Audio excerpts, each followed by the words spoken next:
There it is. There it is. Hey, everybody. Welcome to another episode of Taco Tuesday, where we discuss everything health, good food, fitness, and anything in between that there may be. We're looking for, and we look to provide you with tips that gives you success in every sense of your being, body, mind, spirit, and heart. I am Nick. I'm Rebecca, and our goal with these talks is to give you some good high-value information and even a few action items that you can take for yourself. So stick around to the end so you can get those action items. Yep, we talk about the good stuff at the end. Sorry. If you're with us live on Facebook, let us know you're here. Drop a quick comment. Just say hello. We like to know that that our stream is actually working, and we like to engage with you. If you're not with us, if you're listening to us later, come check us out. Drop the fat, not the tacos. On Facebook, if you are listening, or if you're in the Drop the Fat Not the Tacos group, we have another super fun group that provides coaching and inspiration every day, and it's a busy place. So if you'd like to know more about that, drop us a line, because we're having a lot of fun in there. But be part of our group. Have demanding. Come have fun with us. Yeah. All right. What are we talking about today? Something that's kind of the opposite of fun, I think. Cortisol. So cortisol has been gaining my attention lately. I've had lots of people telling me that I have to drop my cortisol levels because I'm super stressed and there's a lot going on right now. And besides stress, cortisol is also associated with weight gain, which I am personally not interested in. So cortisol is bad. That's the message. And I think people, and by people, I mean I want to know more about it so I know how to deal with it. So, Nick, kick us off and tell us what exactly cortisol is. Yeah, you're definitely not alone. I feel like most people, it's not something they want to have in their world, right? It's extra stress and extra weight. It sounds like, oh, goody, an extra 10 pounds I wanted. Awesome.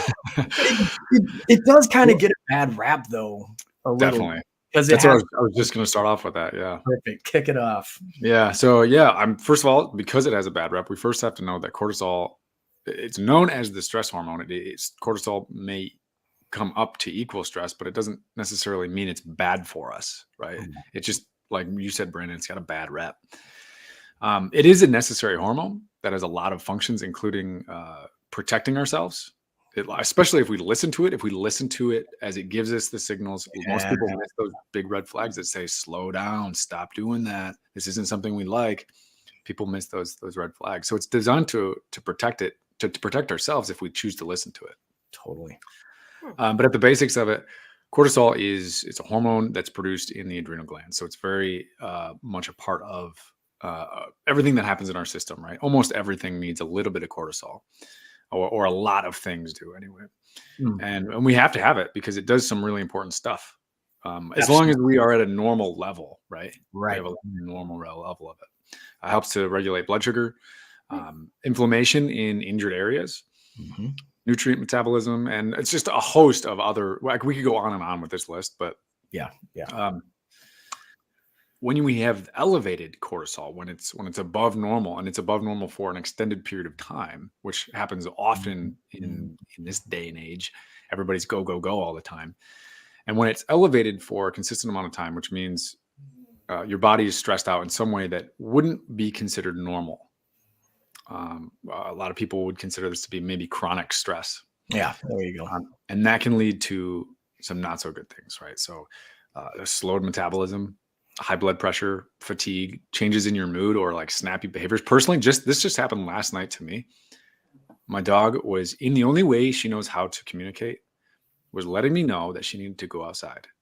And I was working, and this is late. I was working late, and I snapped. And it's just because stress. And at that point, I was like, I'm done working.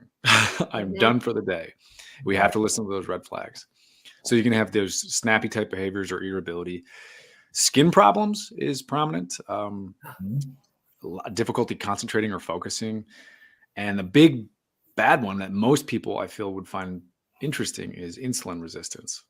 And that's really what leads into what we mentioned about weight gain, right? Yes. It can cause numerous other issues. But that unwanted weight gain is really happens quite often, more often than people think, just because of chronic stress or regularly elevated cortisol levels. Yeah. That actually makes a lot of sense, because from what you're saying, it kind of sounds like your body's dialing 911. There's an emergency happening here. We need some attention, but you're not always supposed to have elevated cortisol levels. So it does make sense why people have been warning me to reduce my cortisol levels and, be wary of that. I'm under a little bit of stress, so that would be something to worry about, it sounds like. Totally. You should not have 911 on speed dial. Really not. It shouldn't be the go-to. Yeah, so that's it. Cortisol is released in response to stress. It tells our body that it needs energy. So it's a neurotransmitter. It gives our body a message, right? And so, hi Zeus. He wants to talk about stress too, I guess. Sorry. I'm stressing out. My kibble's getting low. So it tells the body that there is an emergency, basically, right? Yeah. And that your body needs to physically handle a threat. That's what cortisol is for when produced in these big amounts. That's the stress response to cortisol. Mm-hmm. So whether it's like we talked about this once, fighting off a pack of coyotes, I'm not going to get into that story, true story, but like a work deadline, or your kid won't go to sleep, or you've got the dishes stacked up, right? That's the stuff that's causing us to stress out and release this cortisol when it shouldn't really, like, it's an inappropriate response, right, to things that shouldn't necessarily be big stressors to our body. They shouldn't be threats to us, but that's what has become part of our lifestyles. We're overwhelmed. So that cortisol response, right, increases blood sugar levels in the sugar levels in the bloodstream for energy, right? You have to handle something, you need energy. Since you're not actually physically handling something now, right? What happens with that blood sugar? It has to get metabolized somehow, right? So that's where the insulin comes from and helps to take that sugar and store it. It does not just get stored as sugar. It gets stored as fat. So now the sugar is gone, and now it's crash time, right? And so that stimulates ghrelin, and that's a hunger craving hormone telling you need to eat. And so this, right, you see how this can be so problematic. Right? Yeah. So, that also explains a lot. But what do you do about it? That's not helpful. What do you do about it? Now that I know why it's happening, what do I do about it? Give us the answers. Give me all the answers. Totally. Well, so when you're talking about controlling or limiting cortisol, really what we're talking about here is stress management, right? And the most tangible things to address are exercise, sleep, and diet. Well, sleep is something I like, so let's start with sleep. Me too.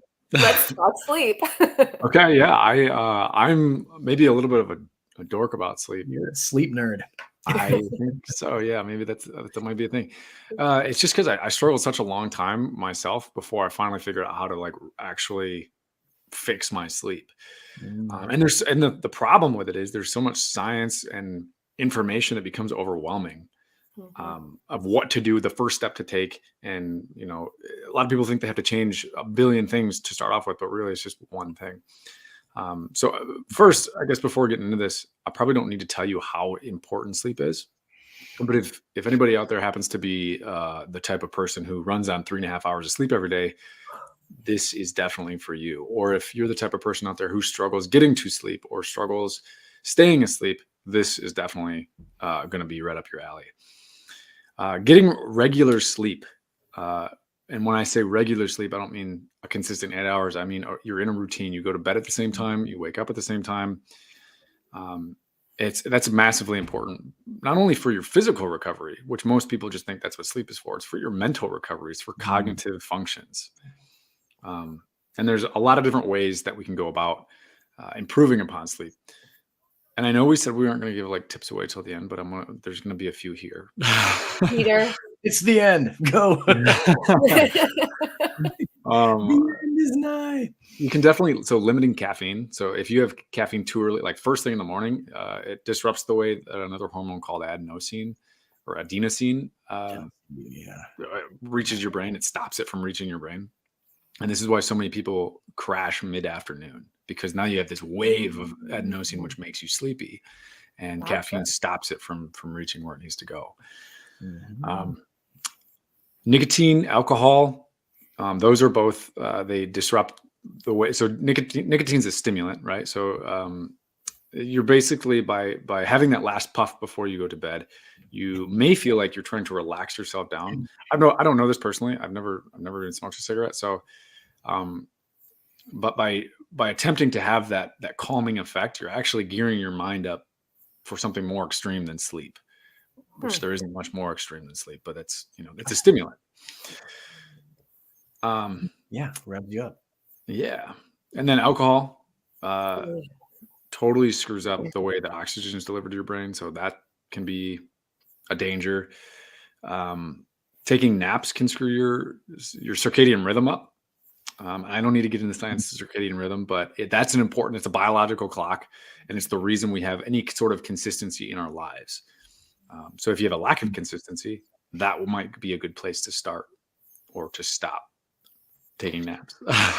Can I play devil's advocate just a little bit here about naps?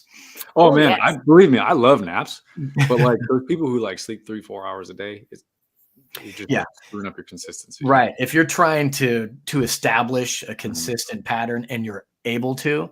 So sometimes we work with people, right, Nick, like we work with new moms, right? And they're up like 4 or 5 or 6 times a night.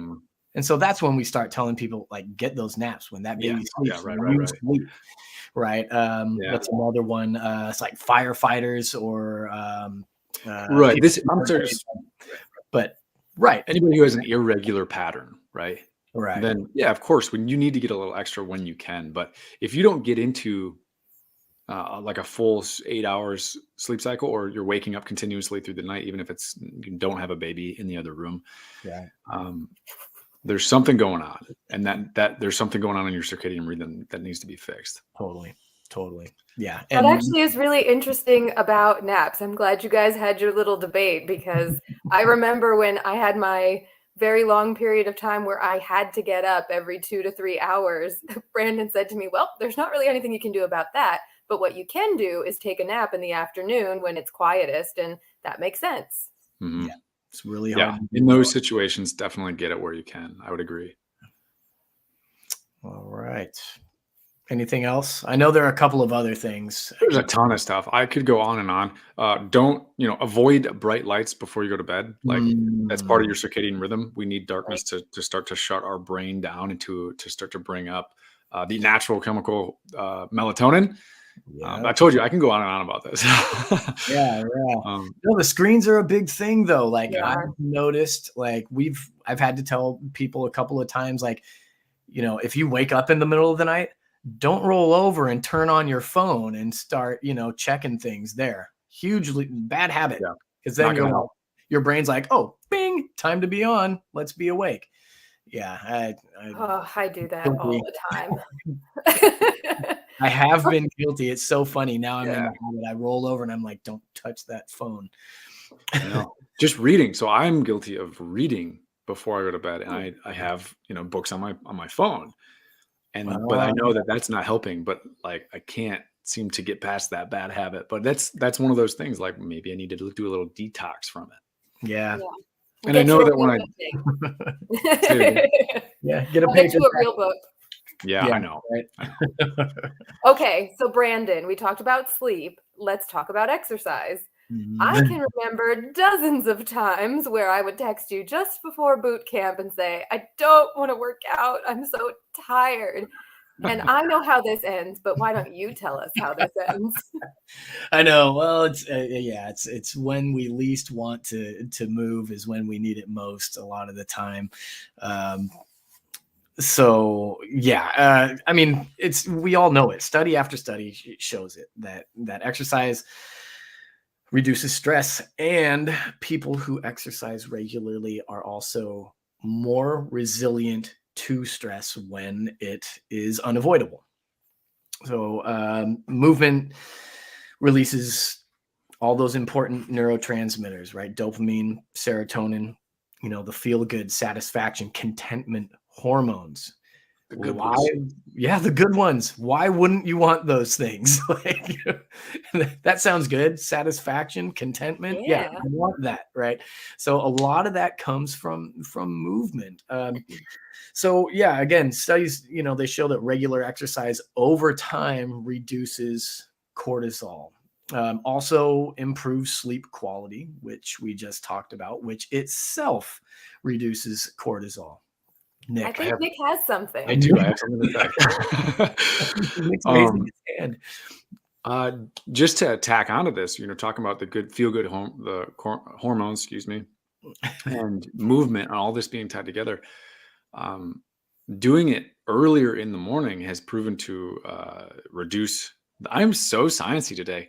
Reduce the effects of the amygdala in your brain. The amygdala is what tells your body to feel anxious, to allow stress. And so if you can reduce that first thing in the morning, you're much likely to be less stressed. Interesting fact, right? Because cortisol is part of the cocktail that your brain releases in the morning. Wake up, you have shit to do. Hurry up and think about all the shit you have to do, and let's stress about it for a while. But at the same time, it's part of what makes us productive, right? So this is why, right? This was part of our breakfast topic as well. You don't want to just squash that. Your body's not like, hey, rest and digest first thing in the morning. That isn't a thing, right? You just woke up. You need to rest more and eat. Don't get me started. I mean, my body says that in the morning, but it's probably not healthy. Your brain is like, yeah, I feel like stuff me full of sugar. But yeah, so that's one of those places where cortisol sort of has its place, but at the same time, like you said, Nick, it can be, it can be overwhelming. That can be one of those times where if we don't do anything with it, that it becomes becomes tense, right? It creates stress. So yes, great time to exercise. The other point about that though is, exercising can be stimulating, right? And so if you exercise later in the day or close to bedtime, it can cause sleep problems. So definitely want to make sure that that you're doing that, at least 2 hours before you're supposed to be in bed. Yeah, I'd agree with that. So the other thing though about that I think we need to say about exercise, because we run into this quite a bit, right, is that it is so subjective, right? Some people really hate exercise, right? And when you're in a place where you haven't exercised for a long time, it can be pretty miserable. So I think it's super important to make sure that we're not talking about if you want to reduce stress, you got to do 30,000 burpees every day because that's the only way to do it. No, that's going to make you more stressed out. Seriously. I'm already stressed just listening to that. Stressing about stress. Yeah. My stress is making me stressed. So yeah, I thought you said ski abs, but you said burpees. It was equally stressful. A little history on that. Rebecca's favorite exercise, ever. Hate. They must be really good though. Oh, they're awful. They're pretty miserable. You can plank and jump at the same time. Did you know that you can do that? What ski abs are. Rebecca hates them so much that I make sure to put them into every workout. But again, using exercise to de-stress means that you need to choose an activity that you enjoy, and preferably being outside. Yes. Right. And don't go nuts. Don't overdo it. Pace yourself when you're starting a new activity or a new routine, because you can increase cortisol by overdoing it. So if you don't currently have something you enjoy, start small, preferably with something outdoors that gives you some sunshine, which is another thing to talk about perhaps another time. Well, okay, Yeah. so we talked about sleep. We talked about exercise or movement. It doesn't necessarily have to be exercise, just movement. Right, How activity. about diet? How can diet help? Nick? Yeah, massively, more than most people give it credit for. Yes. So nutrition, specifically healthy, or it doesn't matter, just any sort of nutrition can influence your levels of cortisol for better or for worse, right? So Right. that's why it's so important to have a healthy diet and to have a healthy eating part of your regular life. And it's why so many people report feeling better and having more energy once they get on a consistent and sustainable food plan for themselves. Um, it's also, just strictly that it's hugely associated with lower cortisol levels, which means less bad stuff. Less bad So things. right. I mean, we've went over a pretty big list here today. I don't need to go over any more. I could if you want me to, but I don't think we need to. But you know that we're all about enjoying food that we like, right? But there's definitely a few truths that matter. Sugar being one of the biggest truths, and I know you just talked about it a little bit ago, but just having a little bit more sugar in your diet can result in an elevated cortisol level. Oh yeah. And say it again. I said, yeah, sugar is a big one. Refined sugars. Yeah. And it also may reduce cortisol levels during like stressful events, because your body's used to having this increase in dopamine while it's having the sugar and the cortisol level. Like it throws the whole system out of whack. I've said it before and I'll say it again. Sugar is poison. 100%. Totally can be. Yeah, absolutely. And I think that's like one of the most interesting things, that sugar, like regular sugar intake, like you said, results in generally elevated cortisol levels in our body, but reduces cortisol release when we actually need it. Yes. In those stressful Much situations. better way to put it. So yeah, it's really a double whammy. I mean, it's really bad. So sugar is a big one. It really it's refined foods in general. Yeah.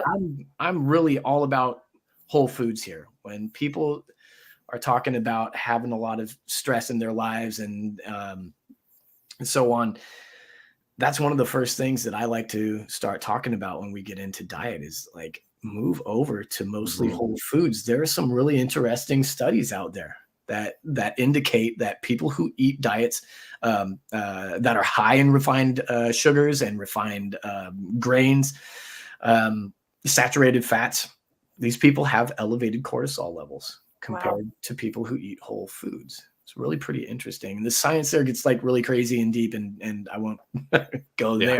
We've had enough science today. Enough science, Nick. God. Hey. Hey. Can't help it. I love it. I'm all for it, man. Bring it on. More of that. But the gut microbiome, I'm like, no more science. Let's talk about the gut microbiome. But it's hugely, hugely important. I mean, it's just so important, and I think really overlooked.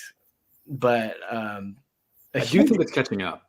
I do think people are finally starting to catch on. Well, the science community especially, and then of course, anyone who's in a position to make money is like all about it. So there are a lot of kind of gimmicks out there, but a huge amount. The truth that we know is that a huge amount of our neurotransmitters that we talked about earlier, dopamine, serotonin, GABA, the list goes on. A ton of really important stuff is produced by healthy gut bacteria. So eating crap food really disrupts that. I mean, it in a big, big way. and underestimating that can cause all kinds of trouble. So this is so recognized. So I saw a pretty cool term recently. The science communities started referring to the gut microbiome to the gut as the gut psychobiome. I thought that was like a good. It's a good way to put it, because there's a really deep connection there. So I think I've gone on enough about that. So, okay, I definitely went on and on for a minute. Whole foods, right? I do want to point out, Katie just said that she's been about 2 weeks in making sure she's getting 3 meals a day and 1 or 2 healthy snacks to try to combat her chronic undereating. She's been doing a good healthy diet. This is what she just jumped in and said. Right. I had a similar struggle. That's awesome. Yeah. So, Katie, I'm interested in, how are you feeling now after about 2 weeks of doing this? I would love to hear what you're feeling. Yeah. Good for you, first of all, because that is a hard thing for a lot of people to hear. And I don't know like the whole story there, but I was just talking to a dietitian about, excuse me, about weight gain associated with too few calories, right? With, reduced and what we do to our metabolism with these repeated diets of caloric restriction, murdering our metabolism. Our body is like, oh, you're getting less calories, let's spend less calories. Getting less calories, spend less calories, until before you know it, your body is like, let's spend as few calories as possible. And so you're eating nothing, still gaining weight. What a nightmare, right? I was going to say, let's put them in the bank, AKA your hips. Yeah, right. That's going. It's all due to that chronic elevated cortisol level. It's so unfair. What a horrible thing. And so when somebody hears you need to eat more after the message for their whole life, it just doesn't sound right. And so, yeah, Katie, good for you. That's huge.